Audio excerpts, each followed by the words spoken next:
Shalom y bendiciones para todos y para todas. Damos una vez más gracias a nuestro Padre Celestial que nos permite una nueva semana y de esta forma, como es costumbre, estudiar la Torá, ese manual de instrucción de vida que nos santifica. Esta semana estaremos estudiando la Parashá Vaislach, el cual traduce como y envió.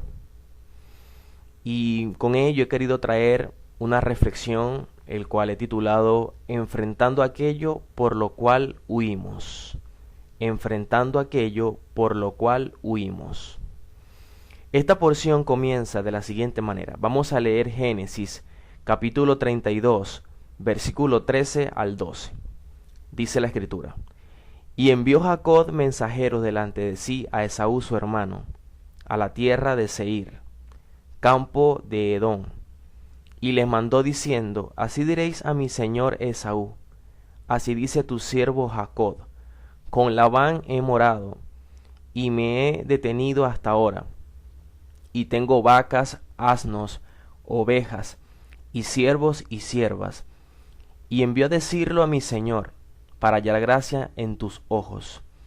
Y los mensajeros volvieron a Jacob diciendo: Vinimos a tu hermano Esaú, y él también viene a recibirte, y 400 hombres con él. Entonces Jacob tuvo gran temor, y se angustió, y distribuyó el pueblo que tenía consigo, y las ovejas y las vacas y los camellos, en 2 campamentos, y dijo: Si viene Esaú contra un campamento y lo ataca, el otro campamento escapará. Y dijo Jacob: Elohim de mi padre Abraham, y Elohim de mi padre Isaac, Adonai, que me dijiste: vuélvete a tu tierra y a tu parentela, y yo te haré bien. Menor soy de todas las misericordias y de toda la verdad que has usado para con tu siervo. Pues con mi cayado pasé este Jordán, y ahora estoy sobre 2 campamentos. Líbrame ahora de la mano de mi hermano, de la mano de Esaú, porque le temo, no venga caso y me hiera la madre con los hijos. Y tú has dicho: yo te haré bien, y tu descendencia será como la arena del mar, que no se puede contar por la multitud. Por lo tanto, esta parashá, cuando leemos, comienza relatando los mensajeros que envía Jacob delante de Esaú. Recordemos que Jacob huyó de su hermano, que lo quería matar, y estuvo durante 20 años en casa de Labán. Y como la vida es etapas y todo tiene su tiempo, entonces él tendrá que regresar a su tierra para enfrentar lo que quedó pendiente entre él y su hermano. Seguidamente vemos que Jacob le hace saber a Esaú, a través de sus siervos, que estuvo todo ese tiempo en casa de Labán y que ahora tiene en sus posesiones muchas riquezas, que es un hombre sumamente bendecido. Ahora, la forma como se refiere Jacob ante Esaú es como si él fuese siervo y Esaú es el amo. ¿Qué nos enseña esto? Que al momento de resolver un conflicto y dar la cara frente a una determinada situación en la que pudiéramos vernos expuestos, si hay alguna virtud que debe prevalecer, es la humildad. Por lo tanto, aquí no vemos a Jacob con una actitud prepotente, agresiva, sino por el contrario, se define como siervo de Esaú. De esta forma entonces demuestra una actitud humilde. Ahora, los comentaristas dicen que estos mensajeros o estos emisarios que envía Jacob era con el objetivo de saber qué pasaba por la mente de Esaú.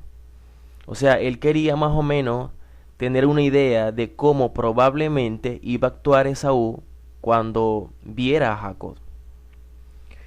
Luego vemos que estos mensajeros le hacen saber a Jacob que Esaú tiene las intenciones de verlo y recibirlo. Pero no viene solo, sino con 400 hombres. ¿Ok? Cuando Jacob supo esto, entonces se llena de temor y angustia. Según Rashi, dice que Jacob temió ser muerto en una confrontación y exponer a su familia. Y dice que se angustió ante la posibilidad de tener que matar en defensa propia, o sea, a su hermano. Obviamente no es fácil saber que lo último que sabes de tu hermano es que te estaba buscando para matarte hace 20 años. Y después tener que verlo, y que no solamente verlo, sino que viene acompañado de 400 hombres. Eso lo hace más difícil todavía. Muchas cosas pueden pasar por la mente. Y en nuestra humanidad, en nuestra condición natural, el miedo es una reacción natural. ¿Ok? Porque no viene solo, sino que en el caso de Jacob, él viene acompañado de su familia.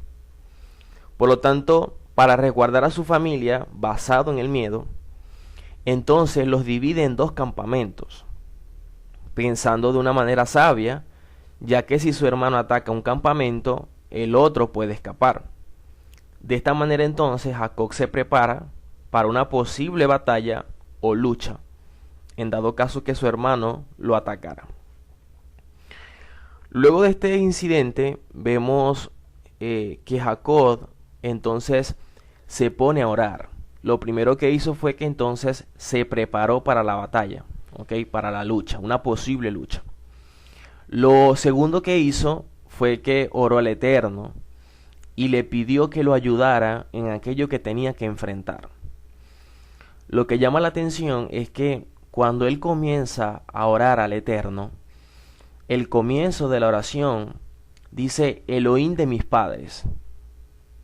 Y esto alude a que su petición la está haciendo mediante los méritos de sus padres, lo que se conoce en hebreo como Sehuk Avot. Luego en su petición expresa, me dijiste. O sea, Jacob está haciendo ver que confía en la palabra del Eterno y en lo que el Eterno le prometió. Luego dice, menor soy. Allí indica una actitud de humildad y que no es nada sin el Eterno. Luego vemos que le dice en la misma oración, líbrame de la mano. O sea, cuando le dice eso, está reconociendo que su Redentor es Adonai. Pero dice, porque le temo. ¿Okay? De esta forma entonces reconoce sus temores y es sincero frente al Eterno. Y termina su oración repitiendo, tú has dicho. O sea, Jacob se está afirmando en la promesa recibida de parte del Eterno, en donde el mismo Eterno le dice que va a guardar su descendencia, porque recordemos que de esa descendencia va a surgir un pueblo, y de allí también la simiente que es el Mesías. Posteriormente, luego de esta oración, Jacob entonces le envió presentes a Esaú, para de esta manera agradarlo y que pudiera hallar gracia frente a sus ojos. ¿Ok? Entonces lo primero que Jacob hizo fue prepararse para una posible lucha, una posible batalla, para una posible guerra. Lo segundo que hizo fue que oró al Eterno. Y lo tercero que hizo fue que le envió presentes a su hermano Esaú. Lo cierto es que Jacob ya había hecho muchas cosas a su forma, guiado más por su percepción humana, buscando resultados por su propia fuerza, por su inteligencia. Por eso en un momento, después que le envía regalos y todo esto a su hermano, el Eterno permite que Jacob se quede solo.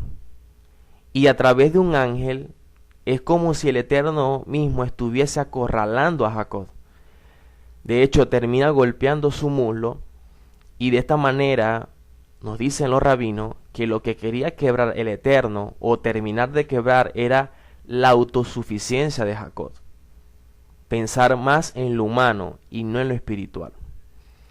Jacob debía aceptar que tenía que enfrentar a su hermano, verle la cara, y de allí que el mismo Eterno crea las condiciones para que todo se dé sin ningún inconveniente. De hecho, vemos que detrás de ese episodio estuvo el Eterno, y él le había prometido que lo iba a guardar, que no temiera. Sin embargo, muchas veces pudiéramos declarar la palabra y las promesas del Eterno, inclusive citar la Escritura, Pero cuando nos toca enfrentar las situaciones, pareciera que esas citas o esa palabra que declaramos quedara como que en el olvido. Debemos entender que algo similar a lo sucedido con Jacob, también en oportunidades nos acontecerá a nosotros. El Eterno muchas veces nos lleva al lugar de donde huimos por presión para tener que enfrentar las cosas. Nos lleva a ese sitio de donde traemos traumas para tener que superarlos. Nos lleva a ese lugar de donde nos hicieron daño para tener que perdonar.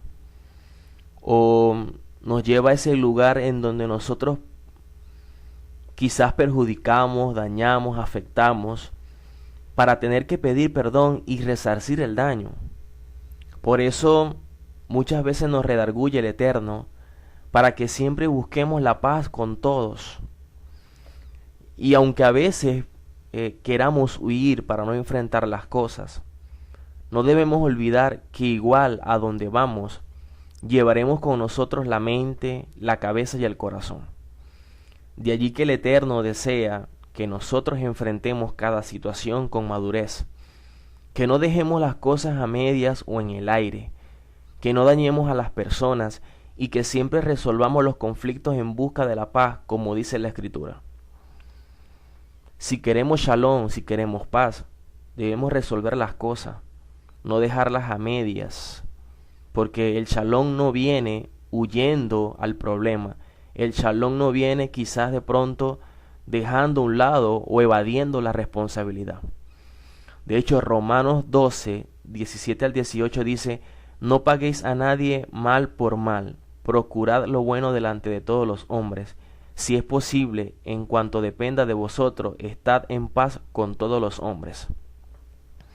Nuestro deber es buscar el shalom, buscar la paz, dar el paso.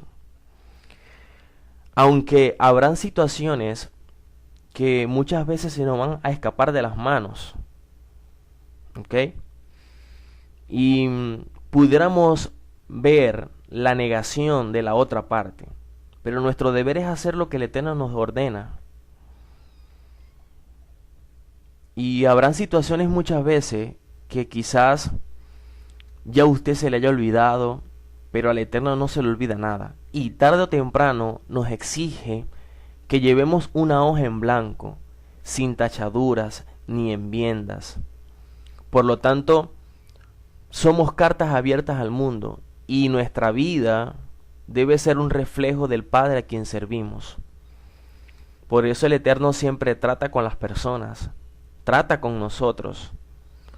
De hecho, en una oportunidad, cuando el caso de Zaqueo, quien era un cobrador de impuestos, fue confrontado por Yehoshua, él tuvo que hacer arrepentimiento, pero también dar la cara y resarcir el daño a los de su pueblo.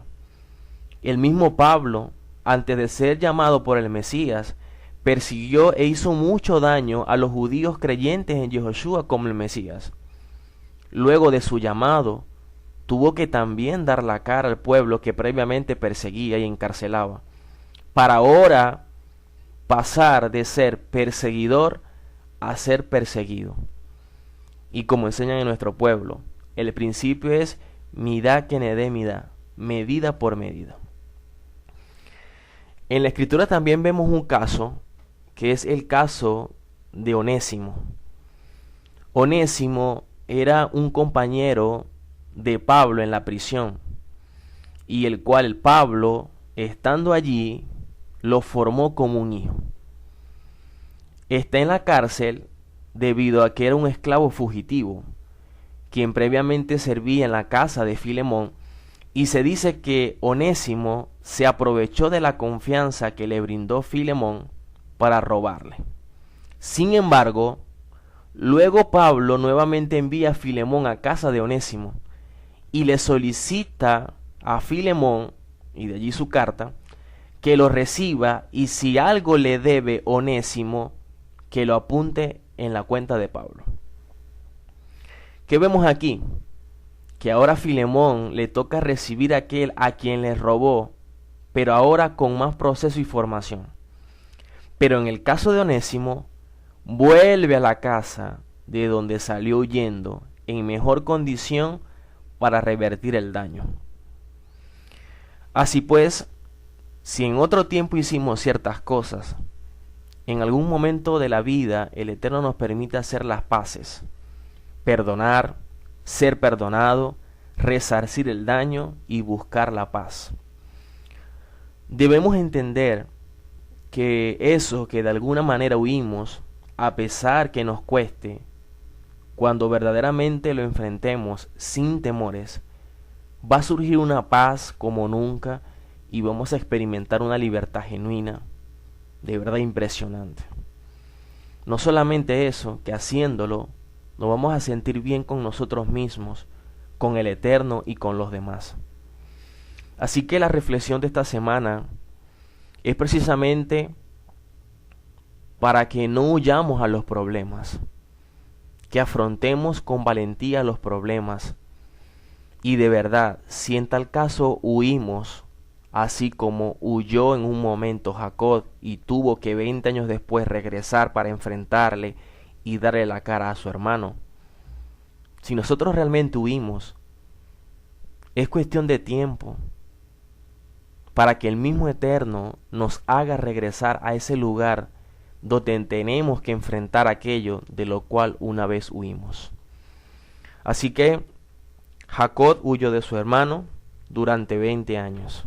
20 años después, toca enfrentar sus miedos, toca abrir la cara a su hermano, y de esta forma entonces toca buscar la paz. En alguna oportunidad el Eterno nos hace experimentar y pasar por este momento, para de alguna forma ser libres, librarnos de esas ataduras, de esas cargas, de esos temores, de esos traumas que muchas veces nos dañan y nos perjudican. El Eterno quiere que seamos libres, el Eterno quiere que saneemos, el Eterno quiere que tengamos una carta, una hoja en blanco, y que de alguna forma podamos estar en shalom con todos. Así que espero que esta reflexión se haya sido para usted de bendición, como lo ha sido para la nuestra. Esperando que tengan un Shabbat de bendición y que el Eterno pueda entonces derramar lo mejor del cielo para sus vidas. Shabbat Shalom, Leitraot.